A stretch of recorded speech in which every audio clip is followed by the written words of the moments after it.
तो स्टार्ट करते हैं आज का वीडियो। ग्रेविटेशन में हम लोग मैक्सिमम टॉपिक्स कंप्लीट कर चुके हैं। ये एक लास्ट टॉपिक है, वो है comparison of mass and weight. Mass और वेट में क्या डिफरेंस है, ये बहुत ही इंपॉर्टेंट पार्ट है आप लोग ग्रेविटेशन चैप्टर का, तो इसके बाद देख लेते हैं। एक तरफ मास और एक तरफ वेट।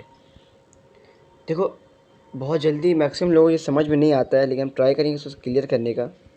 पहले इसका डेफिनेशन देखते हैं। पहला point 1, mass is a property of matter. The mass of an object is the same everywhere. देखो, मास क्या है? मास एक बॉडी का मैग्नीट्यूड है, और मैग्नीट्यूड हर जगह सेम रहता है कोई भी ऑब्जेक्ट का। तो हम किसी भी प्लैनेट पे रहे, दुनिया किसी भी कोना में रहे, अगर मेरा मास 5 kg है तो मेरा मास 5 kg होगा हर तरफ, ठीक है। लेकिन वेट क्या है? वेट एक फोर्स है जो हम लोग ज़मीन की तरफ लगाते हैं। मान लो कोई आदमी यहाँ खड़ा हुआ है, तो वो ज़मीन की तरफ कितना वेट लगाएगा, कितना फोर्स लगाएगा, वही हम लोग का वेट।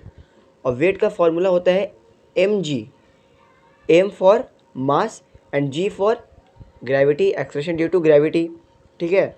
तो देखो क्लियरली दिख रहा है कि मास तो चलो हर ऑब्जेक्ट का सेम है, लेकिन ग्रेविटी तो प्लेस टू प्लेस वेरी करता है। मान लो अर्थ का ग्रेविटी अलग है, जुपिटर का अलग होगा, तो क्या होगा? वेट भी हर बॉडी का अलग अलग होगा। तो देखो सेकंड पॉइंट, फर्स्ट पॉइंट यही बोल रहा है वेट का। Weight depends on the effect of gravity. Weight varies according to the location. हर जगह के हिसाब से उसका अलग अलग वेट होगा, क्योंकि अलग अलग ग्रेविटी होता है हर प्लेस का। इसीलिए मास हर जगह सेम रहेगा, लेकिन क्योंकि वेट ग्रेविटी पे डिपेंड करता है और हर जगह का अपना अलग ग्रेविटी होता है, इसीलिए वेट लोकेशन क्या करेगा? डिफ़र करेगा, ठीक है। सेकेंड पॉइंट देखते हैं। मास कैन नेवर बी ज़ीरो। कोई बॉडी है, उसका मास कभी ज़ीरो नहीं हो सकता।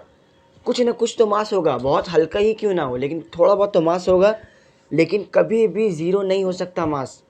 लेकिन ग्रेविटी और वेट तो ज़ीरो हो सकता है। जैसे कि हम बताएं, वेट बराबर क्या होता है? Mass into acceleration due to gravity. चलो मान लिया तुम्हारा मास है 1 करोड़ kg, मान लिए 1 करोड़ है, कोई बात नहीं। लेकिन तुम ऐसा कोई प्लेस में हो, मान लो तुम स्पेस में हो, स्पेस में ग्रेविटी कितना होता है? ज़ीरो। तो करोड़ इंटू ज़ीरो कितना हो जाएगा? ज़ीरो। मतलब वेट ज़ीरो हो सकता है, क्योंकि ग्रेविटी भी अगर ज़ीरो हो गया तो वेट ज़ीरो। तो यहाँ लिखा हुआ है weight can be zero if no gravity acts upon an object as in space. वही बताएं हम कि वेट ज़ीरो हो सकता है। कहीं अगर तुम मान लो स्पेस में हो, स्पेस में ग्रेविटी ज़ीरो, इंसान लोग उड़ना स्टार्ट कर देता है, जबकि लोग पास मास है। क्यों? क्योंकि वहाँ पर ग्रेविटी नहीं है। थर्ड पॉइंट देखते हैं। Mass does not change according to location. हम बताएं मास चेंज नहीं होता है, हर जगह सेम रहेगा, जबकि वेट इंक्रीजेस और डिक्रीजेस हायर और लोअर ग्रेविटी। और वेट इंक्रीज़ कर सकता है, डिक्रीज़ कर सकता है अकॉर्डिंग टू ग्रेविटी, क्योंकि ग्रेविटी पे डिपेंड करता है। नंबर 4 पॉइंट पे आते हैं। Mass is a scalar quantity.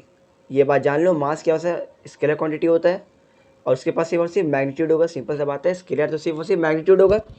और वेट एक फोर्स है, तो फोर्स कैसा है? एक वेक्टर क्वांटिटी होता है, इसलिए वेट भी क्या है? एक वेक्टर क्वांटिटी। इसके पास मैग्नीट्यूड भी है, और डायरेक्शन कहाँ होता है? Towards the centre of the earth और ग्रेविटी, ठीक है। पॉइंट 5 देखते हैं। मास में be measured using an ordinary balance. Normal तराजू पल्ले से हम लोग मास नाप सकते हैं, कोई बड़ा बात नहीं है ना।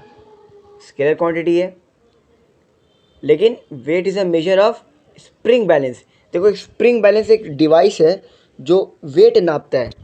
बॉडी का जो भी मास होता है उसको वो जी से मल्टीप्लाई करने के बाद वो वैल्यू दिखाता है।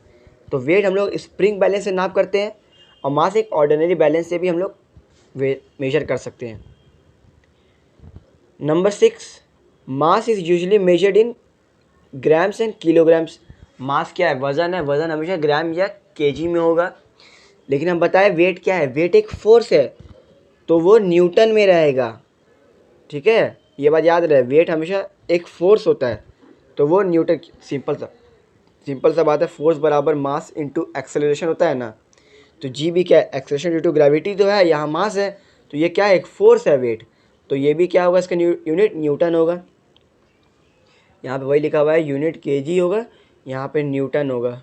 वेट बराबर mg, तो यूनिट क्या हो जाएगा, न्यूटन। तो ये था एक छोटा सा वीडियो आप लोगों का लास्ट पार्ट का।